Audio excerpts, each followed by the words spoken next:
असं बसल्यानंतर मला अजिबात असं उठता सुद्धा येत नव्हतं. असं चळचळ कापत होतं शरीर. असं उभं राहिल्यानंतर जवळपास 10 मिनिटं उभं टाकायला लागायचे. आणि 10 मिनिटानंतर थोडंसं 5 मिनिटं असं स्थिर उभं राहिल्यानंतर हळूहळू पाय टाकता येत होता. अच्छा. आज तुमच्या वाचून नावाच्या पुढ्या घेतल्यामुळे अच्छा. मी आज असं बसून ताबडतोब उठू शकतो आणि चालायला लागू शकतो. अच्छा. चालता येते असं मला. तुम्हाला बऱ्याचपैकी फरक पडला? बऱ्याचपैकी फरक पडलेला आहे. हो का? सुजन वगैरे सर्व उतरली? हा, सुजन वगैरे सगळी कमी झालेली आहे. पाय सुजत होते, पायावरल्या सगळ्या नसं मोकळ्या दिसायला होता.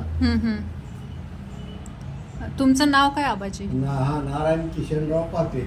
अच्छा. परभणीला राहतो मी. गाव कोथाळा आहे माझं. अच्छा. हे औषध घेऊन तुम्हाला कसं वाटतंय आता? चांगलं वाटायला. म्हणजे त्याने भूकही लागायली, पोटही साफ व्हायले आणि सगळेच प्रकार कमी झाले दुखण्याचे. अच्छा. जे वात होता असे हात वाकत नव्हते, ते हात सुद्धा असे मोकळे वाकायले. अच्छा. बरं, ठीक आहे.